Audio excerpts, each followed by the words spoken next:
welcome to the This Is Metal Show. I'm your host, Jason JayRock Houston, and my co-host Tom is having some technical difficulties with his computer, but he is reported to be joining us just momentarily. In the meantime, our guest today is Salems Childe lead singer Johnny Oravsky. Am I saying that right, Johnny? Oravsky. Everybody calls me Johnny O.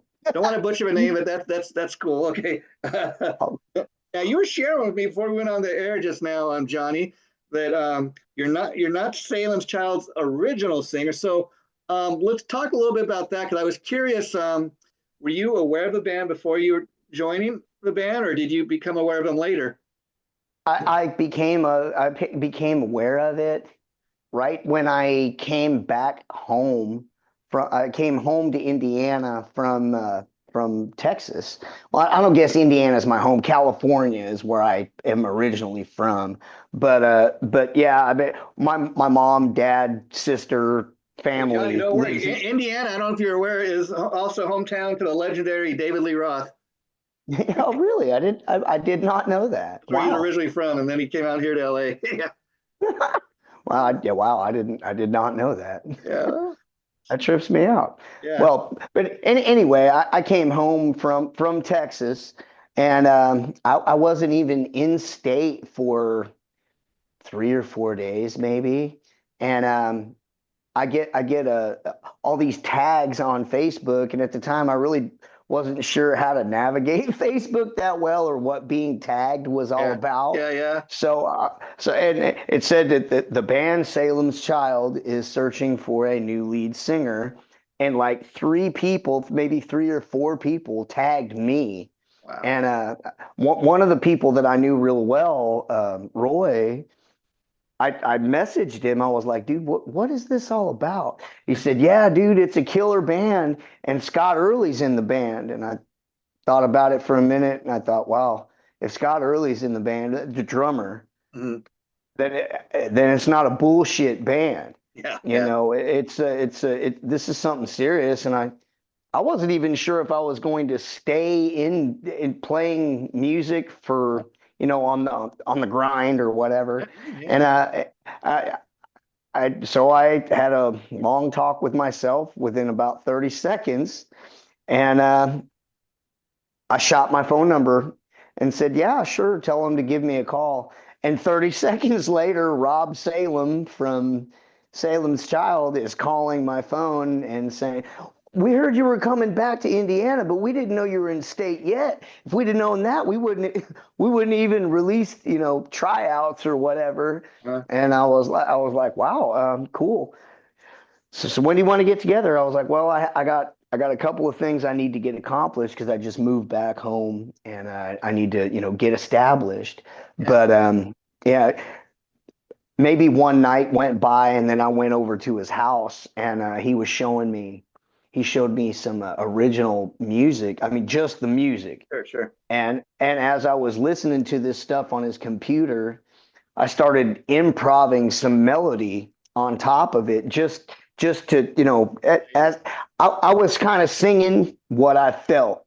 And I look over at Rob and his buddy Pre that was there with him, and they both look at each other like, oh man, wow. He's never heard this before and he's already doing this. And they both were just kind of like, whoa. And I was like, what did I do? And they were like, no, no, nothing. Keep doing There it. you go. Yeah. Yeah. I Yeah. love that. So they let me know what was happening with them. They had already had all the music for The Sin That Saves You already recorded in Bang recording in at a Chesterton, Indiana with John Heyman, and they just they had an album's worth of stuff that needed lyrics that were already written. And I was like, okay, well, let's mess around and get me fit into the band. I said, but what I'm doing is not going to be I, what your other dude did. I said, Yeah. Yeah. I got to be me, and I go with what feels right for the music at the time. And they were like, that's all we're asking for. I was like, all right, cool. And I was used to doing real heavy aggro, a lot of growling, a lot of Yeah. high pitched screaming, the long drawn out. Yeah. Yeah. Yeah. because I was known as the little guy with the big voice. I mean, it Sure. worked for me, and I thought that that's all I needed to do. And then I started doing some melody, I mean, actual singing on the Sin That Saves You in between all that stuff. So there was a whole lot of growling, a whole lot of screaming, and a little bit of singing. And the reaction I got on the road from singing Mhm. was massive. They were like, dude, that's your superpower, I mean, because I guess that they really liked the fact that when I was singing, they could understand what I was saying. Yeah. And I was like, all right, well, well over 100 people that told me this can't be wrong, Yeah. Yeah. So for the next release, that's exactly what I did. I took some vocal training, and I started to develop the voice you hear on our second release, Unbound. Wow, And I hear that for sure, my friend. And let me tell you, I think you and the band have delivered the metal goods, as Judas Priest would say. I mean, um, and it's funny because speaking of Judas Priest, I don't know if you've ever heard their debut album. It's going back like to the early '70s. It's called Rock-a-Rolla. And what's interesting about that album, you can go check it out on YouTube. But what's interesting about that album, if you know anything about it, is it was written with another singer in mind who they originally had before they got Halford. So Halford joins, and he does the vocals that were written with another singer in mind. And if you go and listen to that album, it sounds much more like a progressive rock album than it does a Judas Priest album. But that's the reason why for that. Yeah. I actually do remember an old video when they weren't wearing the leather yet. Yeah. Yeah. Rob Yeah. was a lot younger and had long, Yeah. Yeah. long blonde hair, a full head of blonde hair, Yeah. Yeah. That's and, it. Yeah.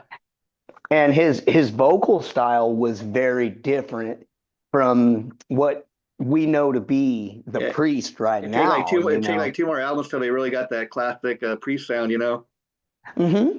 Yeah. Yep, exactly. And you know what? Now that you say that with another singer in mind, Uh, that makes sense. yeah. I wasn't sure if they were, a band coming out of the '60s and Yeah. then enveloping into the hard rock of the '70s. You know what I'm saying? Yeah. But no, now that all makes sense, man. I appreciate you sharing that with me. And it's interesting.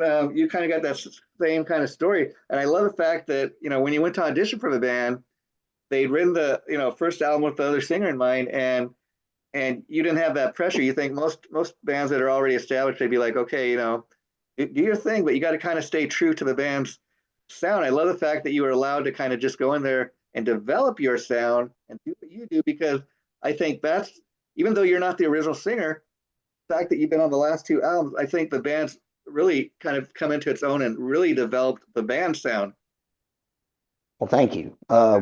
We've all worked extremely hard, and actually just started paying attention to the audience Yeah, yeah, of what they're longing for, while we're still staying true to ourselves. Don't get me wrong, but I mean, you can you can do what you want to do, yeah, and that's great.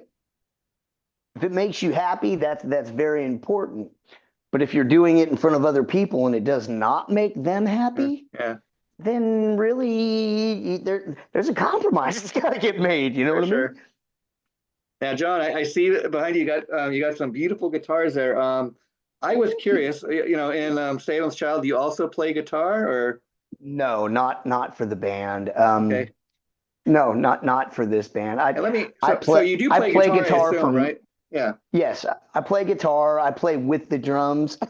No, I play the drums as well, but with the company that I keep in the band, I very rarely touch an instrument because what I do behind an instrument makes me sound like a raw novice compared to the guys that I'm hanging out with. So yeah, Yeah, I yeah. And sing. the reason I asked that is a lot of guys I've talked to over years have that story where, I'm curious if this is your story, where like a lot of guys, you started out playing the guitar because you wanted to be in a band, you wanted to learn to play an instrument, and then over course of years, you also kind of branch out into being the front man, the lead singer, and kind of what was that transition like for you? Wow. Well, that I guess it all comes in, I guess, dreams, if Sure, you would sure. have that. You know what I Yeah. mean? From the time that I was little, and my very first favorite band in the world ever, from when I was a really little kid, Kiss. You Oh, sure. know, Wow. Yeah. seeing them, and really getting off on the mystique, and they were different. You know, Like, they yeah, were I was a not major like Kiss fan myself. Yeah. yeah, and seeing that, and and watching old reels of like the Beatles, and them Oh, guys sure. stepping off the airplanes, and all those chicks screaming for them from, I was like, man, there's something to this. So I picked up a guitar, and when I was, I don't know, 10, 12 years old, and started learning it. And it was the kindergarten teacher of my school that was teaching these classes. Wow. And Wow. yeah, she taught me a lot of these songs, that with the really hard conventional chords Yeah. that and I was wondering, I wanted to ask her, uh Mrs. McMahon, when are you going to teach me Kiss? And she Uh, was like, honey, I don't know any Kiss. yeah. Yeah. So to a little kid, that was devastating. To a Sure. little Sure. kid, adults know everything, and you're the teacher, and you don't know Kiss. Yeah. Was like, well, what the fuck am I doing this for? So Yeah. I Yeah. put the Yeah. guitar Yeah. Yeah. down. Yeah. I put the guitar down, and I didn't pick it up again until I was about 16 years old, and when I got really into Led Zeppelin, Wow. and Wow. And let me ask you now, when you got to the point where you started singing, was that a case of, you were writing your own original tunes and who better to sing your songs, or did somebody tell you, no, John, you have a good voice and you should yeah. maybe be up front? No, no. In fact, I had to develop a voice. I I don't think I ever got told when I was first learning how to do it that I was a good singer. Yeah. I was I was the guy that was afraid, or not afraid, to get up there and make Yeah. an idiot out of myself. Yeah. And other people didn't want to make an idiot of themselves, so So, they let me get up there and do my yeah. thing. Yeah. And the next thing I knew, I did develop a voice, but the people that I was hanging out with, and the people I considered friends, and the musicians that I was with, Mm. it was with really heavy music, with the Bay Area thrash sound, Oh, wow. Pantera. Sure. And once I developed a scream, that's when all heads turned. They were like, whoa, where Yeah. is this coming out of this little guy? Because I'm only 5'3", Sure. Sure. and for me to belt out these screams like I had done, it kind of it turns the head, because no one expects that to come out of such a little dude. Sure. And Sure. I guess I was, say, about 23 when all that happened. I joined the Navy when I was 19, Oh, and wow. I Wow. learned, yeah, I learned guitar, and I was trying to develop a voice then, and no one encouraged my singing when I was in the Navy. You know what I love about that though is the fact that you sound as good as you do, on the record, and it sounds like maybe you're not a guy that's got that natural born talent, but you've got it now, and I love the fact that if you're telling me that you had to really work to get the voice that you have now, I mean I think the hard work has paid off, but Oh, that's a thank you. beautiful story, man. Well, thanks a lot, man. Yeah, yeah. Um, and so, also talking a little bit about being the front man, I mean, it's enough, I think, for anybody to learn how to play, be a flashy lead guitar player, but you could kind of hide behind the guitar, flashy guitar solo, but you're the one who's communicating with the audience. You're the one getting up there and all eyes are on you. I mean, what's that like for you? Because that must have taken some getting used to. Well, it's it's a lot more real Yeah. now that I am sober. I've been clean and sober for many years. Good for you. And there wasn't that there were many years that I wasn't. So I had some liquid encouragement, Sure. and I developed some kind of a alter ego, if you Okay. will. I mean, I was somebody else Yeah. on stage, and I got a good response from the crowd Wow. when I lived in Texas for a long, long time. And the local band scene there at the time was killer. It was awesome. In DFW, there was such killer good talent. I mean that I cannot tell you how many musicians out of DFW that have the talent to make it, just Sure. Sure.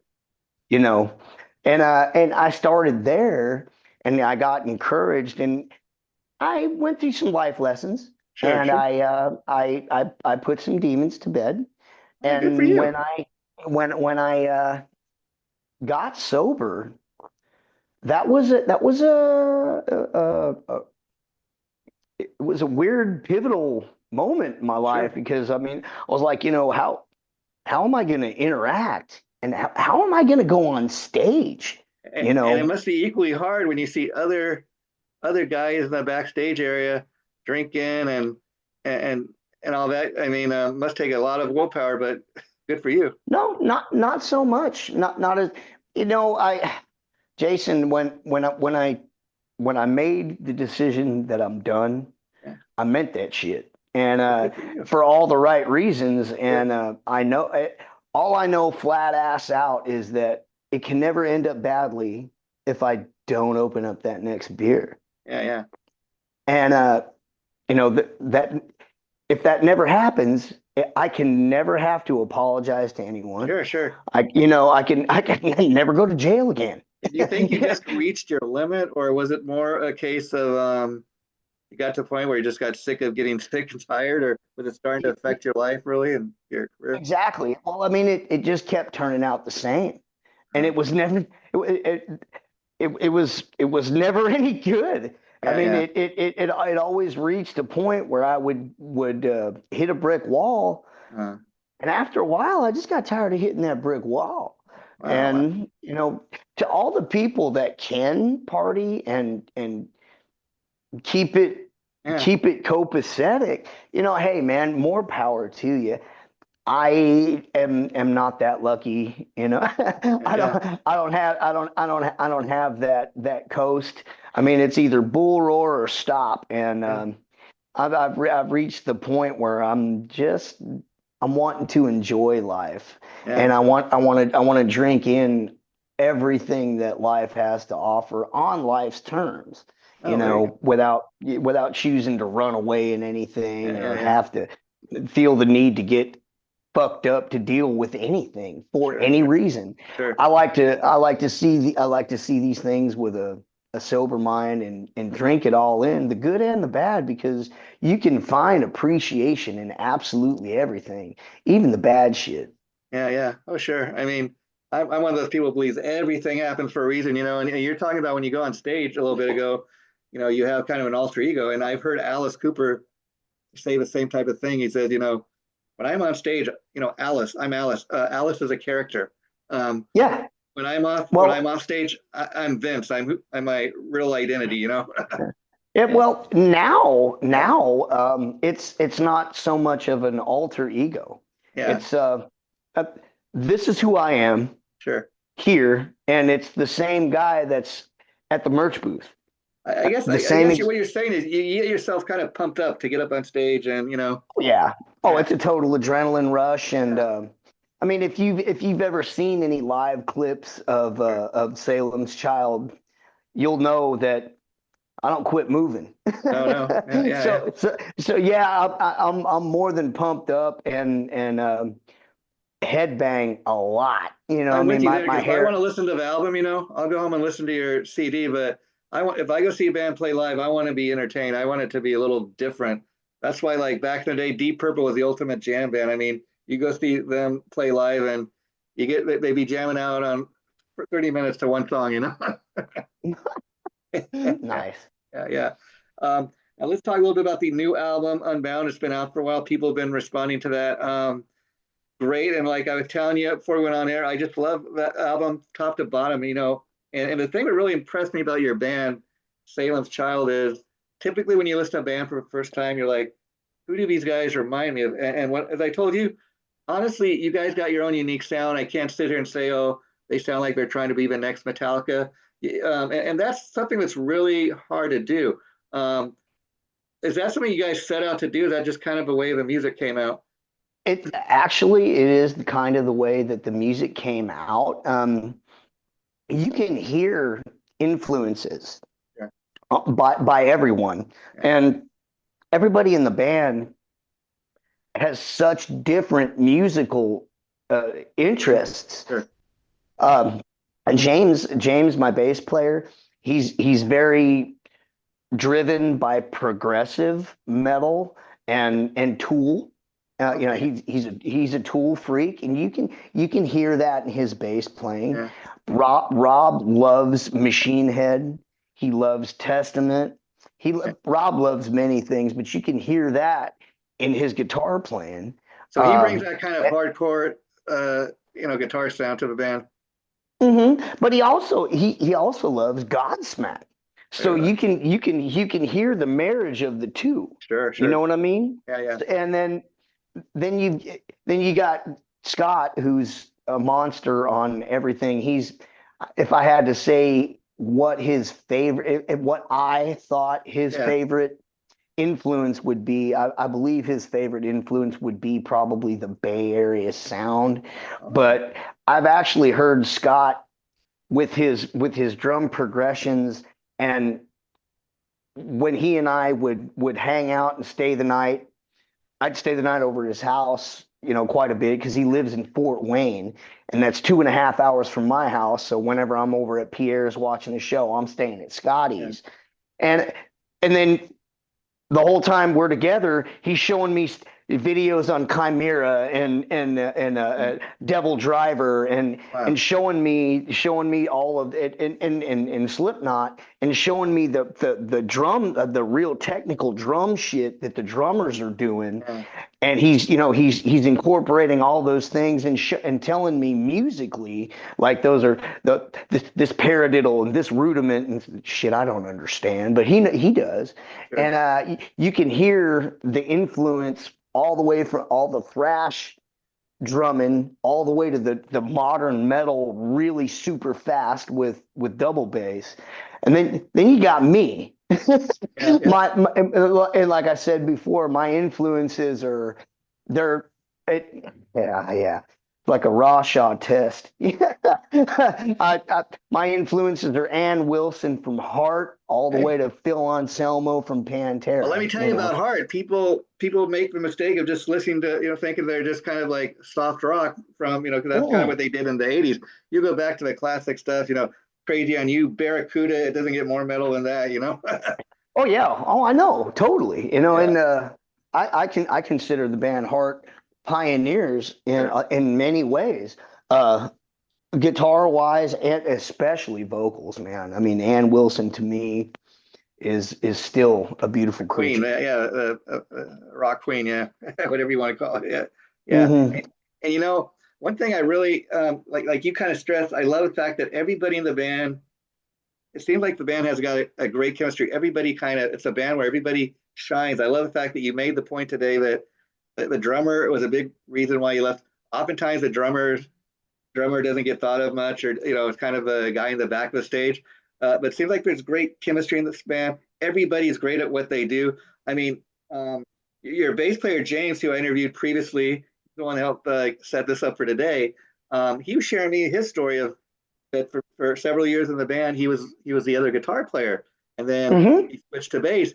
And I think that's cool too, because then you're telling me, I play guitar and I play a little on the drums.